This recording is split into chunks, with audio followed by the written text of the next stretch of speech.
नमस्कार, मैं Vivek Kumar, instructor government ITI Aliganj Lucknow. आज मैं आप सभी को व्यवसाय ड्राफ्टमैन सिविल के द्वितीय वर्ष के पाठ्यक्रम में वर्णित topic public health and sanitation के बारे में विस्तार से बताऊंगा। यह पूरा पाठ हम 3 हिस्सों में कवर कर रहे थे। पहले भाग में हमने देखा था, कुछ जान पहचान की थी, परिचय किया था पब्लिक हेल्थ एंड सैनिटेशन से। उसके बाद हमने कुछ टेक्निकल टर्म्स के बारे में चर्चा की। फिर हमने टाइप्स ऑफ सुएज के बारे में चर्चा की, जिसमें raw Suez, house hold Suez, अलग अलग चीज़ों के बारे में अध्ययन किया। फिर हमने क्लासिफिकेशन ऑफ सुअर पढ़ा, जिसमें हमने लेटरल्स की बात करी, सब मेन्स की बात करी, मेन सुअर की बात करी, ट्रंक सुअर की बात करी और आउटफॉल सुअर की बात करी। अगर मैं आपको एक बार फिर से बताना चाहूँ तो आउटफॉल सुअर वो सुअर होता है जो गंदा पानी है आपके कॉलोनी से, आपके सोसाइटी से, आपके एरिया से सीधे जो सुएज ट्रीटमेंट प्लांट तक ले जाता है, उसको हम आउटफॉल सुअर की श्रेणी में रखते हैं। अब इस दूसरे भाग में हम पढ़ेंगे अलग अलग पाइप सेक्शंस के बारे में, उसके जॉइंट्स के बारे में, मैनहोल्स के बारे में। तो आइए हम शुरुआत करते हैं अपने दूसरे भाग के साथ और जानने का प्रयास करते हैं कि पाइप क्या होता है, ये इनके चुनाव में हमें किन बातों का विशेष ध्यान रखना पड़ता है। देखिए, पाइप के बारे में अगर मैं कहूँ तो यह अमूमन गोलाकार नलिका होती है, एक नली जैसी होती है, जिसका इस्तेमाल किया जाता है पानी को एक जगह से दूसरे जगह तक ले जाने के लिए। और जो ले जाने के लिए एजेंट यानी कि कारक होता है, वो या तो गुरुत्वाकर्षण बल होता है या तो फिर दबाव होता है, प्रेशर होता है। देखिए, अगर दो जगहों के बीच में अंतर है, उसके वर्टिकल ऊंचाई में अंतर है, तो वहाँ पर पानी गुरुत्वाकर्षण से बह सकता है। मसलन अगर एक टैंक यहाँ पर है और दूसरा टैंक यहाँ पर है, अगर हमने इसको पाइप से कनेक्ट कर दिया तो आप देख सकते हैं अगर पानी का स्तर यहाँ पे है और ये बिल्कुल खाली है, तो इन दोनों के स्तर में यह जो वाई डिफरेंस है, ये इसकी वजह से ये इतना गुरुत्वाकर्षण यहाँ पे बल आएगा कि यहाँ पे जो इस टैंक में भरा हुआ टैंक ए में जो पानी है वो बी तक आसानी से फ्लो करके चला जाएगा। अगर इस तरीके से पानी का बहाव होता है तो उसको हम ग्रेविटेशनल फ्लो कहते हैं या गुरुत्वाकर्षण से प्रभावित बहाव कहते हैं। लेकिन हमें अगर मान लेते हैं कि इस पर्टिकुलर सेक्शन से पानी यहाँ तक ले जाना है किसी पाइप से, तो यह अंतर तो है वर्टिकल हाइट में, लेकिन पानी का जो स्रोत है वो ए पर है, बी तक ले जाना है। अब यहाँ तक हमें पानी कैसे ले जाने का तरीका मिलेगा, तो यहाँ पे प्रेशर फ्लो ही हो सकता है, यानी कि हम पंप के माध्यम से यहाँ पे प्रेशर डालें और पानी को ऊपर की तरफ फ्लो कराएं। इन दोनों ही स्थितियों में हमें जिस चीज़ की आवश्यकता पड़ती है उसे हम पाइप कहते हैं, अंग्रेजी में उसको कॉन्डुइट बोलते हैं। अब इसके चुनाव में कुछ बातों का हमें ध्यान रखना पड़ता है, मतलब हम किस तरह की पाइप, कौन सी पाइप का चुनाव करें। इसके लिए कुछ महत्वपूर्ण बिंदु हैं। सबसे पहले तो क्षमता है। क्षमता का मतलब ये है कि जो पाइप हम इस्तेमाल करने वाले हैं उसकी क्षमता कितनी है। मसलन वो कितना लीटर प्रति सेकंड पानी को एक जगह से दूसरे जगह तक ले जा सकती है, मतलब डिस्चार्ज उसका कितना है। दूसरा, वो कितना प्रेशर झेल सकती है। अगर हम प्रेशर फ्लो की बात करें, इस फ्लो की बात करें, तो प्रेशर फ्लो में हमें ये देखना पड़ेगा कि वो कितना प्रेशर झेल पा रही है। तो इन दोनों ही बातों का जब हम ध्यान रखते हैं तो हमें क्षमता को ज़रूर कंसीडर करने की बात करनी चाहिए। सहनशीलता मतलब उसकी ड्यूरेबिलिटी क्या है, वो कितने रफ़ कंडीशंस को, एटमॉस्फेरिक सिचुएशंस को कैसे डील कर पाती है, ये उसकी सहनशीलता है, ड्यूरेबिलिटी है। इसके आधार पर भी हम पाइप का चुनाव करते हैं। उपलब्ध धन यानी कि हमारे पास बजट कितना मौजूद है किसी एक पर्टिकुलर काम को करने के लिए। मसलन अगर हमें एक जगह से दूसरी जगह पानी का फ़्लो कराना है और हमारे पास धन उतना नहीं है, पर्याप्त नहीं है, तो उसके आधार पे भी हम पाइप का चुनाव करेंगे। ऐसे पाइप को चुनेंगे जो कम खर्च में लगाया जा सके, उसकी लेंथ सस्ती मिल सके हमें। तो धन भी एक बड़ा कारक होता है। रख रखाव यानी मेंटेनेंस, किसी एक पर्टिकुलर पाइप का रख रखाव कैसा है, उसके आधार पे भी हम चुनाव करते हैं। मसलन अगर हमने कुछ ऐसे पाइप का इस्तेमाल कर लिया जिसमें जंग लग सकता है, तो उसको हम उसकी अपेक्षाकृत हम ऐसे पाइप का चुनाव करेंगे जिसमें जंग लगने की संभावना कम हो। जैसे अगर हमारे पास गैल्वेनाइज्ड आयरन जीआई पाइप का विकल्प हो, साथ ही साथ पीवीसी का भी विकल्प हो, तो हम कोशिश करेंगे कि हम पीवीसी पाइप को इस्तेमाल करें, यूज़ करें। इसके साथ ही जंग से सुरक्षा, मैंने इस पे चर्चा कर लिया कि जंग से जो पाइप सुरक्षित हो, क्योंकि पानी ही उससे हमें फ़्लो कराना है, ले जाना है। तो जंग अगर कोई फेरस मटेरियल है, कोई लोहे का पदार्थ मौजूद है उस पाइप में, तो पानी और हवा के संपर्क में आने के बाद उसमें जंग लगने की संभावना बहुत ज़्यादा होती है, इसलिए हमें जंग को भी ध्यान में रखना पड़ता है। आगे बढ़ते हैं और देखते हैं कि हमारे पास मार्केट में किस तरीके की कौन कौन सी पाइप उपलब्ध है। सबसे पहले तो एस्बेस्टॉस पाइप है, एस्बेस्टॉस सीमेंट पाइप। ये पाइप की ख़ास बात ये है कि बहुत हल्के होते हैं। सबसे अच्छी बात इनकी है कि ये हल्के होते हैं। अमूमन इसमें स्पिगट एंड सॉकेट जॉइंट्स होते हैं, तो जॉइंट बनाना भी आसान होता है। इनका जो दबाव झेलने की जो इनकी क्षमता होती है वो भी ठीक ठाक होती है, अच्छी होती है। और ये एक सर्टेन लिमिट तक इनका डायमीटर बड़ा भी रख सकते हैं हम। तो आप एस्बेस्टॉस सीमेंट पाइप को बहुत ज़्यादा इस्तेमाल करते हैं। ये हल्की है, ये सबसे अच्छी बात है, तो इसलिए हम इसकी लेंथ को भी बड़ा कर पाते हैं। जो फैक्ट्री में हम बनाते हैं एस्बेस्टॉस सीमेंट पाइप, ये थोड़ी बड़ी लेंथ में भी उपलब्ध होती है हमारे पास। उसके बाद आता है कास्ट आयरन यानी ढलवा लोहा की पाइप। ये पाइप थोड़ी महंगी होती है एस्बेस्टॉस सीमेंट पाइप से, लेकिन इसकी भी एक अच्छी बात है कि ड्यूरेबिलिटी ज़्यादा है, इसका रीसेल वैल्यू आपको अच्छा मिलता है, और साथ ही साथ इसके साथ काम करना आसान है। मसलन इसके जॉइंट्स को आप वेल्ड भी कर सकते हैं अगर ज़रूरत पड़ती है तो, और ये प्रेशर भी झेल सकता है। लेकिन इसके साथ समस्या एक ही है कि इसमें जंग लगने की जो प्रोबेबिलिटी है, संभावना है, वो ज़्यादा होती है। अगला है cement concrete pipe. Cement concrete pipe के साथ ये अच्छी बात ये है कि यह बहुत ज़्यादा वज़न झेल सकती है। मसलन इसको आउटफॉल सुअर के लिए सबसे ज़्यादा इस्तेमाल किया जाता है cement concrete pipe. Cement concrete pipe reinforced भी होती है, इसमें कुछ वो हाई टेंशन वाले केबल डाल कर भी इनको बनाया जाता है, तो ये बहुत ज़्यादा दबाव झेल सकती है। इसकी सबसे ख़राब बात ये है कि ये बहुत भारी होती है, इसको एक जगह से दूसरी जगह तक ले जाना, इसकी फ़िटिंग्स बनाने में जो मशीनरी इस्तेमाल होती है उसका खर्च बहुत ज़्यादा होता है। साथ ही साथ एक ख़राब बात इसकी और है कि इसका रीसेल वैल्यू बिल्कुल शून्य है, ज़ीरो है। आगे बढ़ते हैं, कॉपर पाइप के बारे में जानते हैं। कॉपर पाइप अमूमन वाटर सप्लाई या फिर सूएज ट्रीटमेंट के लिए बिल्कुल भी इस्तेमाल नहीं होता। ये कुछ स्पेसिफ़िक जगहों पे इस्तेमाल होता है जहाँ पर बहुत ज़्यादा पाइप में घुमाव की आवश्यकता हो, या गूंजने पाइप वगैरह में कई बारी हम कॉपर का इस्तेमाल करते हैं। अमूमन वो लेड की पाइप होती है, लेकिन आप कॉपर पाइप से समझ सकते हैं कि ये स्पेसिफ़िक जगह पे इस्तेमाल होता है। जो आपके सबसे आसानी से देखने के लिए मिल सकता है वो जब आप स्प्लिट एसी लगाते हैं, तो उसमें जो कंप्रेसर और मेन यूनिट इंडोर यूनिट को जोड़ने के लिए जो पाइप होती है पतली सी, वो कॉपर की होती है। तो कई बारी हम और भी वाटर सप्लाईज़ के लिए भी इसका इस्तेमाल करते हैं जो अपने घरों में इस्तेमाल हो रहे होते हैं। तो कॉपर पाइप बहुत ज़्यादा इम्पॉर्टेंट नहीं है, लेकिन गैल्वनाइज्ड आयरन पाइप की अगर मैं बात करूं तो हाउस प्लम्बिंग में सबसे ज़्यादा इस्तेमाल होते हैं गैल्वनाइज्ड आयरन पाइप यानी जीआई पाइप। ये लोहे के ही होते हैं, लेकिन गैल्वनाइजेशन प्रोसेस से इनको जंगरोधी बना दिया जाता है। इनके जॉइंट्स बनाना थोड़ा टफ़ होता है क्योंकि इनमें जो थ्रेड्स हैं, यानी कि जिसे हिंदी में चूड़ियाँ बोलते हैं, थ्रेड्स बनाना थोड़ा टफ़ होता है, टिपिकल होता है, टाइम टेकिंग होता है, इसमें लेबर कॉस्ट भी लगती है। तो आपको यह समझने की आवश्यकता है कि हाउस प्लम्बिंग यानी घर के अंदर जो जलापूर्ति के लिए आप फिटिंग्स लगाते हैं उसमें जीआई पाइप का सबसे ज़्यादा इस्तेमाल होता रहा है। इसके बाद हम बात कर लेते हैं प्लास्टिक पाइप की। प्लास्टिक पाइप आप समझ सकते हैं, ये एक पॉलीमर की पाइप होती है जिसको काटना, फिक्स करना बड़ा ही आसान है। इनको कुछ सुपर ग्लू से हम चिपका सकते हैं, इनके जॉइंट्स बनाना आसान है। ये बहुत ज़्यादा लाइट वेट होते हैं और बाकी उपलब्ध विकल्पों से सस्ते भी होते हैं, लेकिन इनके साथ समस्या यह है कि ये बहुत ज़्यादा एक्सटर्नल प्रेशर यानी बाहरी दबाव को झेल नहीं पाते। बात कर लेते हैं स्टील पाइप की। स्टील पाइप में ये जंगरोधी तो होते ही हैं अगर हम स्टेनलेस स्टील की बात कर रहे होंगे। अगर स्टेनलेस स्टील की पाइप नहीं है, प्लेन स्टील है, तो वहाँ पर भी जंग लगने की संभावना ज़्यादा होगी।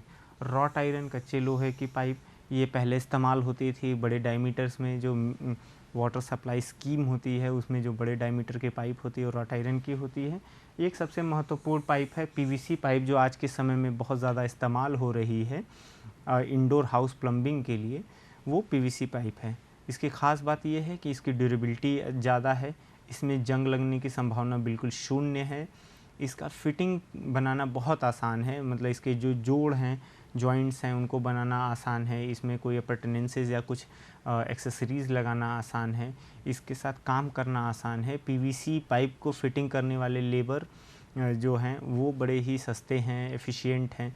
तो पीवीसी पाइप आज के समय में बहुत ज़्यादा इस्तेमाल हो रही है हाउस प्लम्बिंग के लिए। अब कुछ जॉइंट्स की बात कर लेते हैं। मैं यहाँ अलग अलग डायग्राम से आपको समझाने का प्रयास करूँगा कि जॉइंट्स कैसे होते हैं, किन किन पाइप के लिए इस्तेमाल किया जाता है, उनकी ख़ास बात क्या है। सबसे पहले आपको दिख रहा है कॉलर जॉइंट। कॉलर जॉइंट क्या होता है, दो पाइप होती हैं। ये अमूमन जो सीमेंट कंक्रीट पाइप थी उसमें ही ये कॉलर जॉइंट इस्तेमाल होते हैं। आपको दिख रहा होगा ये सेक्शन पूरा कॉलर का है, ये कॉलर है। यहाँ पर ये अगर मैं बात करूँ तो ये आपका साइड व्यू है इसका कॉलर जॉइंट का। यहाँ पे दो सीमेंट कंक्रीट की पाइप है, आपको दिख रहा होगा। ये पाइप की थिकनेस है इतनी।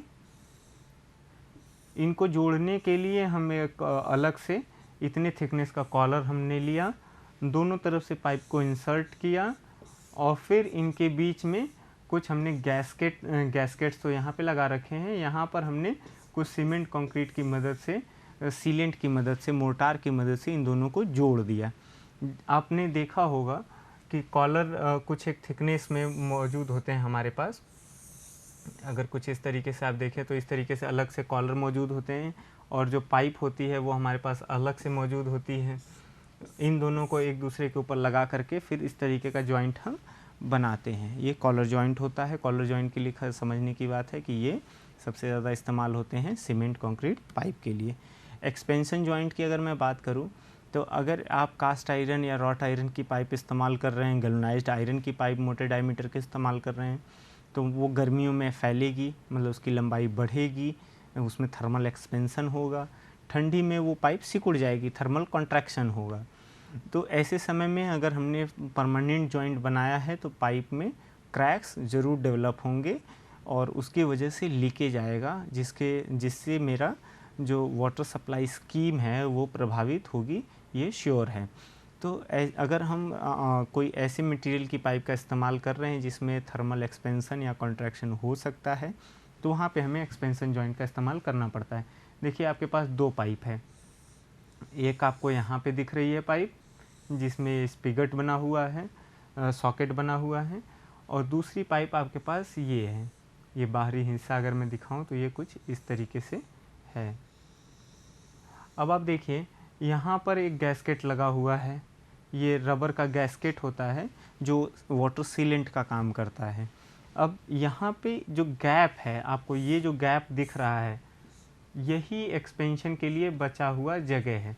अगर ये गर्मी में इसका पाइप का लेंथ बढ़ता है तो ये गैप कम हो जाएगा, एक्सपेंशन के समय में वो गैप कम हो जाएगा, और जब कॉन्ट्रैक्शन होगा तो ये पाइप पीछे शिफ्ट हो जाएगी तो ये गैप और बढ़ जाएगा। तो इस तरीके से जो ये थर्मल एक्सपेंशन और कॉन्ट्रैक्शन का फिनोमेना है वो बड़ा ही आसानी से हो पाता है एक्सपेंशन जॉइंट्स पे। अगर मैं फ्लेंज जॉइंट की बात करूं तो इन्हें सबसे पहले आपको समझ लेना होगा कि इन्हें बोल्ट से बहुत टाइट कसा जाता है। आपको बोल्ट दिख रहा है, ये बोल्ट है, यहाँ पे नट लगा करके इसको बहुत टाइटली कसा जाता है।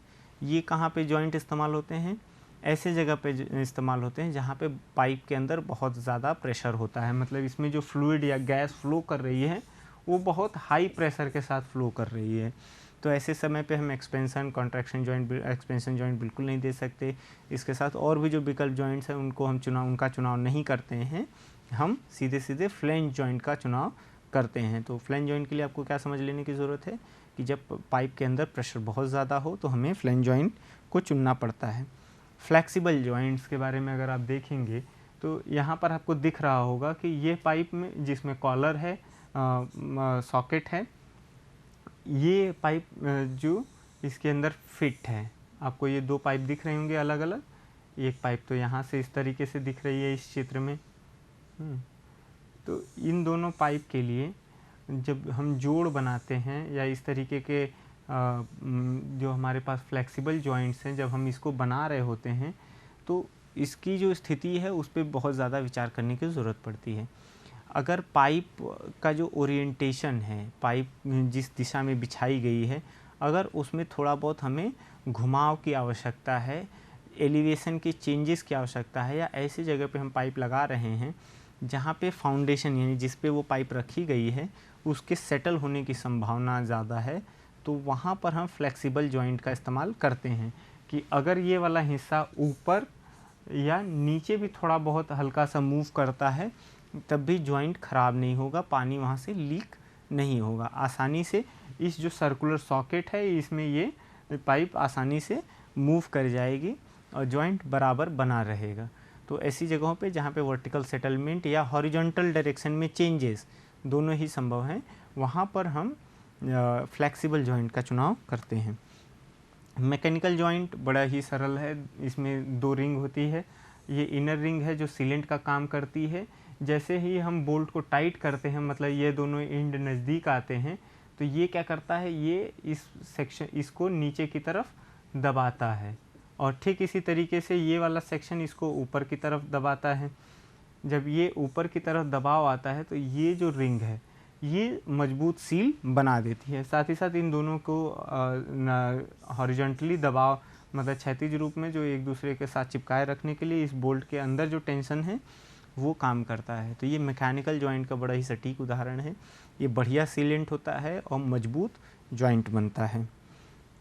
स्क्रू जॉइंट आप लोगों ने देखा होगा, मैंने आपसे पहले भी चर्चा किया कि जब भी हम गैल्वनाइज्ड आयरन यानी जीआई पाइप का इस्तेमाल करते हैं उसमें अमूमन हम स्क्रू जॉइंट का निर्माण करते हैं, संरचना उसकी बनाते हैं। इस चित्र में आप देख सकते हैं ये पाइप था जिसमें पहले हमने स्क्रू थ्रेड्स बनाए, फिर ये दूसरे पाइप में भी हमने थ्रेड्स बनाए और उसके बाद हमने इस कपलिंग यानी कि सॉकेट जिसमें पहले से थ्रेड था, पहले इस पाइप को इसमें टाइट कर दिया थ्रेड से और फिर दूसरे पाइप को भी इसमें टाइट कर दिया और इस तरीके से हमारा ये जॉइंट बन गया। ये अमूमन हम किस में करते हैं, ये गैल्वनाइज्ड आयरन जीआई पाइप का जब हम जोड़ बनाते हैं तो उसमें हम इसको बहुत ज़्यादा इस्तेमाल करते हैं।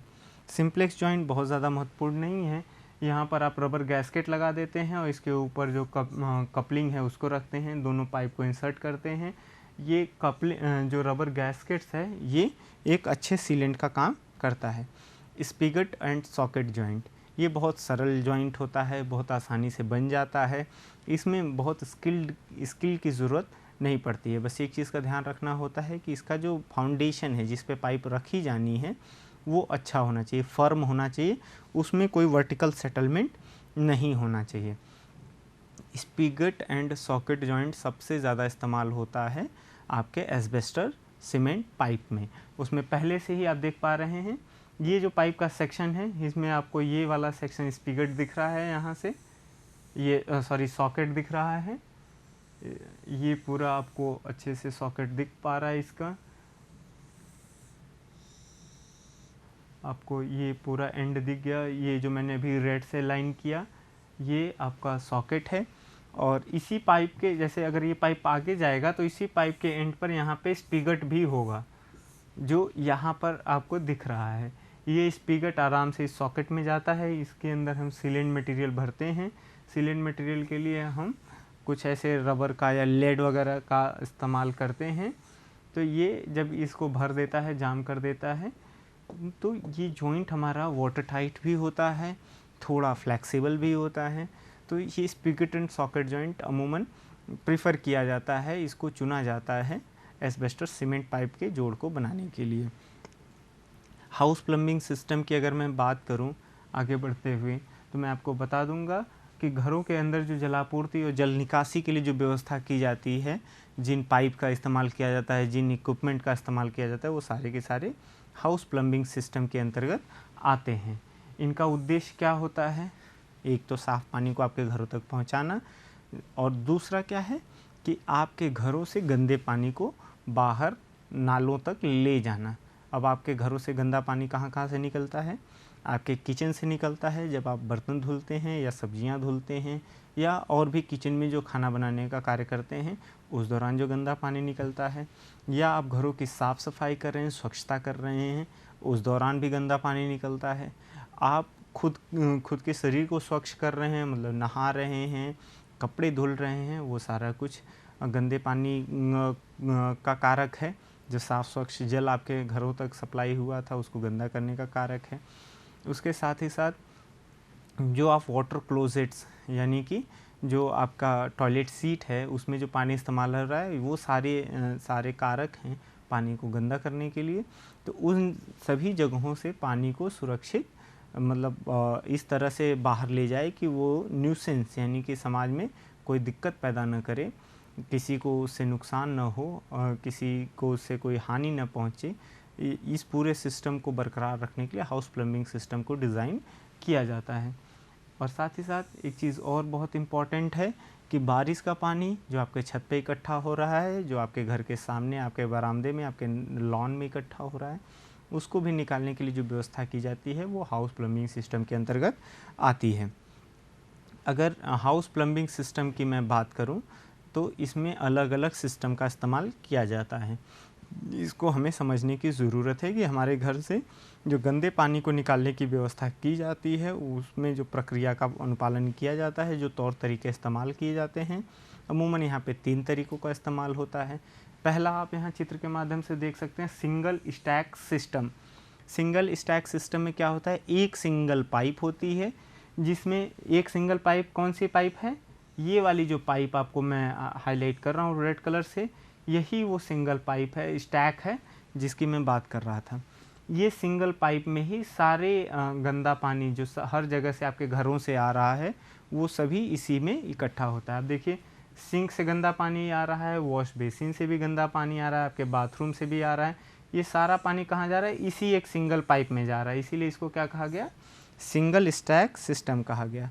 उसके बाद बात हम करते हैं वन पाइप सिस्टम की। वन पाइप सिस्टम में एक मेन वेंट पाइप होता है जहाँ से वो सक्शन न क्रिएट हो, हमारे पाइप में प्रेशर की वजह से चोक न हो, इसके लिए एक वेंट पाइप होता है। लेकिन सारा गंदा पानी मतलब आपके टॉयलेट से, आपके किचन से, बाथरूम से सारा पानी यहीं इसी पाइप से होके जाता है। आप चित्र में देख सकते हैं, ये वाटर क्लोसेट है यानी टॉयलेट सीट है, ये वॉश बेसिन है, बाथरूम है और सिंक है, ये सारा का सारा पानी कहाँ आ रहा है, इसी में आ रहा है।